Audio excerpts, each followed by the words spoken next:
Dear children, today we are going to see the poem The Secret of the Machines from Unit 5, and this poem is written by the poet Rudyard Kipling. So first we will see about the poet. The poet Rudyard Kipling was born on December 30, 1865 in Bombay. He was educated in England, but he returned back to India in 1882. A decade later, so here decade means a period of 10 years. So 10 years later, Kipling married Caroline Balstier and settled in Brattleboro. So in Brattleboro, he wrote the famous book, The Jungle Book. So I hope you all know about The Jungle Book. Hope you have seen in cartoon channel. So this book, The Jungle Book made him hugely successful. He has got the Nobel Prize for Literature in 1907 and he died in 1936. Let us go through the poem, children. Before that, a small introduction about the poem. So this poem, The Secret of the Machines, deals with the problem of modern technology and automation. So actually this poem is an autobiography. So machines are the speakers of the poem. Machines are telling about themselves in this poem. So this is an autobiography and machines are the speakers of this poem. So in the beginning, the machines give the information about how they are produced and what kind of treatment they need. So in the beginning, the readers got the information about how machines are produced and what kind of treatment they need. Then afterwards, the machines explain how they are serving to humanity, how they are working, how they serve to humanity. And the poem ends with the statement, the machines are telling that they are capable of doing great deeds. They can do great tasks, but they are still nothing more than the creations of the human brain. They are telling they are the children of the human brain only. Like that the poem ends. Okay children, let us see the poem. The first stanza. We were taken from the orbit and the mine. We were melted in the furnace and the pit. We were cast and wrought and hammered to design. We were cut and filed and tooled and gauged to fit. So in the first stanza, the machines are telling that they were taken from the orbit. So they were taken from the orbit. So what is the orbit? So the orbit are places where the metals are obtained in large quantities. Orbits are places where the metals are obtained in large quantities. So the ore for the machines like iron ore, aluminium ore, copper ore. Okay children, so the ore for the machines were taken from the orbit and from the mines. We get coal from mines, you know. So these the materials, the ores needed for making the machines were got from the orbit and the mines. Then they were melted in the furnace and the pit. So after these ores were melted, they were changed into liquid form in the furnace. So what is the furnace?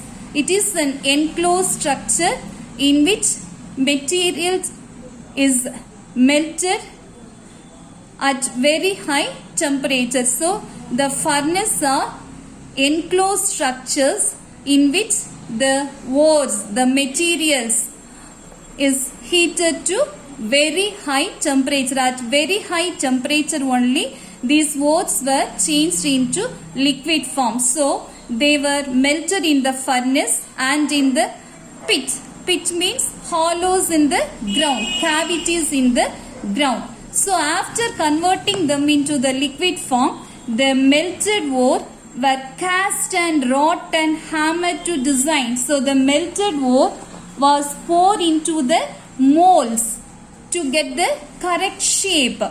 So to get the correct shape of the machine, they were poured into the melted ore, were poured into the molds, and they were got the proper shape, and they were hammered, they were hit hard, they were beaten hard using hammers to get the proper design. Then they were cut and they were rubbed with the file, and they were made into a tool and gauged to fit, and they were made in the correct measurements so that only they can fit into the machine, like nut, bolts, spanner. They were made only in the correct size, then only they can fit into the machine in the proper place. Then the second stanza, some water, coal and oil is all we ask, and 1,000th of an inch to give us play. And now if you will set us to our task, we will serve you 4 and 20 hours a day. So in this stanza, the machines are telling what they are needed to work. The fuels, what fuels they need to work. So they are telling they need some water, coal and oil. So these are the fuels for the machine. So once the machines are fed with the fuel, they start their work immediately. And if we ask them to do any work, if we set them to a particular task, they will serve continuously day and night. They will serve us tirelessly. They will work without any tired. They will work continuously for 4 and 20 hours a day. That means 4 plus 20. All the 24 hours of the day they can work for us. Then in the third stanza, we can pull and haul and push and lift and drive. We can print and plow and weave and heat and light. We can run and race and swim and fly and dive. We can see and hear and count and read and write. So in this stanza, the machines are telling what kind of work they can do. So they are telling they can pull anything and haul.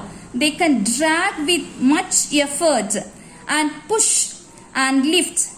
See, elevators can lift things. So they can lift and drive, and they can print. In printing press, the machines are used to print. And plow. Plow means the machines are used to, in tractor, we can say tractor, they are used to turn the soil. And weave.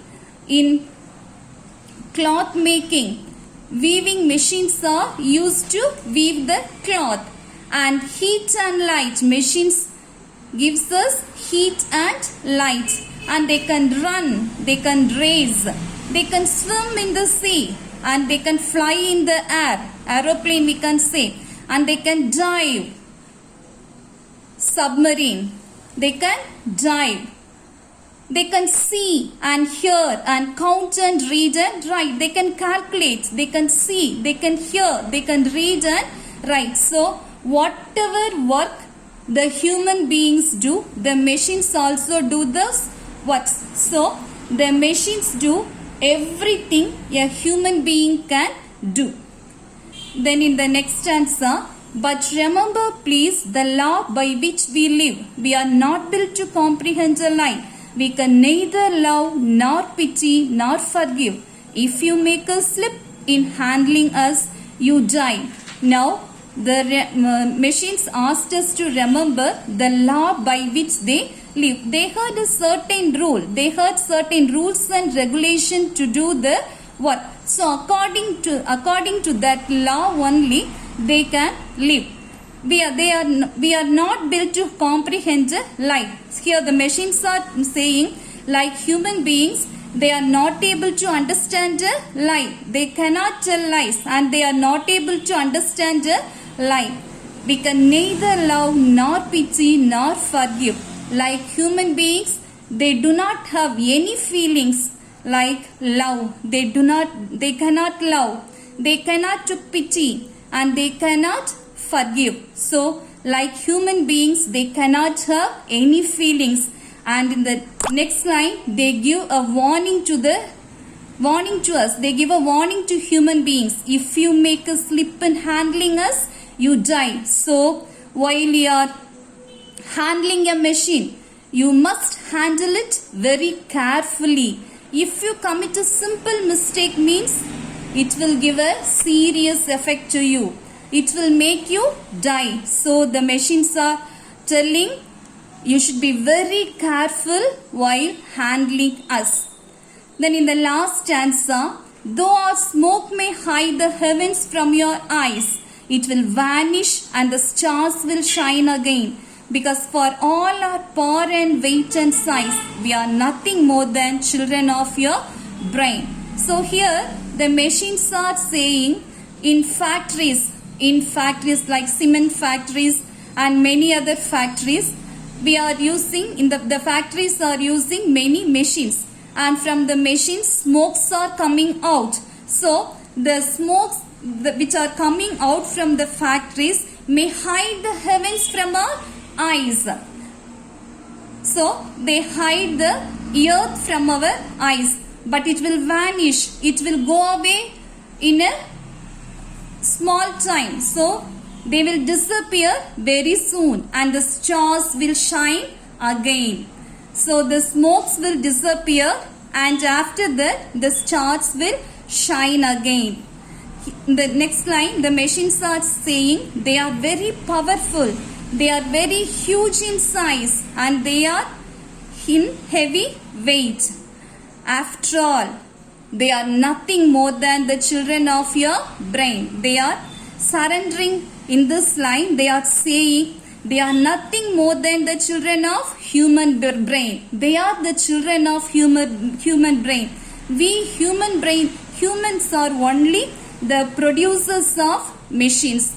We human beings are only the producers or the makers of the machines. So in the last line, the machines are saying that they are the children of human brain. They are the children of human beings. Like this, the poem ends. Children, hope you have understood this poem, and this is the memory poem. So you learn the poem thoroughly, and now we are going to see the poetic devices in this poem. So see, in the first stanza, we were taken from the earthbed and the mine. We were melted in the furnace and the pit. We were cast and wrought and hammered to design. We were cut and filed and tooled and gauged to fit. See, in the first line, the last word is mine. In the second line, the last word is pit. In the third line, the last word is design. And in the fourth line, the last word is fit. See the last words of the first line and the third line. Mine, design. Mine, design. They ends with the same sound. And see the last words of the second and fourth line. Pit, fit. Pit, fit. They end with the same sound. So for the first line, the rhyme scheme is A. The second line, the rhyme scheme is B. And for the third line, again the same sound of the first line, design. So it is A. And the fourth line, B. So the rhyme scheme of the first stanza is AB, AB. So throughout the poem, the rhyme scheme is AB, AB. And in the first stanza, the rhyming words are mine, design, and pit, fit. In the second stanza, the rhyming words are ask, task, and play, day. And in the third stanza, the rhyming words are drive, dive, and light, right. In the fourth stanza, the rhyming words are live, forgive, and lie, die. And in the last stanza, the rhyming words are eyes, size, and again, brain. So in this poem, we have some more figures of speech, children. In the book you have at page 151. So rhyme scheme we have already seen, and the second one is imagery. So imagery means the description creates a picture in the reader's mind. So here the example is, we can see, hear, count, and we can see and hear and count and read and write. So this line explains to us the works the machines have completed. So this line explains to us the many tasks that could be completed by the machine. On reading this line, we get a picture of the works done by the machine. So the imagery means the descriptions create a picture in the reader's mind. Then personification. In the 9th standard itself, you have learned personification. Imagery also you have learned in the poem Stopping by Woods on a Snowy Evening. Okay, children. So personification is the figure of speech in which a thing, an idea, or an animal is given human attributes. So human attributes will be given to an animal or a non-living thing. So here the machines are telling we can pull and haul and push and lift and drive. So here the human attributes, like human beings, they are doing the work. So the human attributes is given to the machines. So it is personification. Then hyperbole. Hyperbole is a new figure of speech, new poetic device. It is a figure of speech using exaggeration. So exaggeration means saying above the level. அதாவது இருக்கிறத exaggerate பண்ணி மிகைப்படுத்தி சொல்றது தான் என்னது? Hyperbole. So here we are greater than peoples and the kings. This line is given, but we can say from the poem, the last stanza, first line, though smoke may hide the heavens from our eyes. So smoke's coming out from the factories, it is a natural thing only, but the poet says it in an exaggerated way, that the smoke's coming out from the factories hides the heaven from our eyes. So exaggerate பண்ணி சொல்றாங்க, மிகைப்படுத்தி சொல்றாங்க. So the figure of speech using exaggeration is hyperbole. இருக்கிறத மிகைப்படுத்தி சொல்றது தான் hyperbole. Then assonance means repetition of two or more vowel sounds. So in a particular line, if the vowel sound is repeated two or more times, then the figure of speech is, then the poetic device is assonance. Okay. So from the poem we can say some water, coal and oil is all we ask. See in the book it is given all we ask. Vowel sound is coming. So it is an example for assonance, repetition of two vowel sounds. So it is an example for assonance. Then simile. You already learned this in 9th standard. Compare things alike. So the words which we use for simile is as, so, so as. Okay, so if these words come in the line means the figure of speech is simile. Next we have connotation. So connotation is suggests beyond what it expresses. So this connotation and hyperbole are more or less equal. It is just like hyperbole only. So அது சொல்றதை விட அதிகப்படுத்தி சொல்றது தான் என்னது? Connotation. See here the same example is given. Though smoke may hide the heavens from your eyes. So connotation is suggests beyond what it expresses. Then the last one, alliteration. Alliteration is repetition of two or more consonant sound. See here in the example, we can print and plow and weave and heat and light. See here, print, plow. Consonant sounds are coming. So, the repetition of two or more consonant sounds is known as alliteration.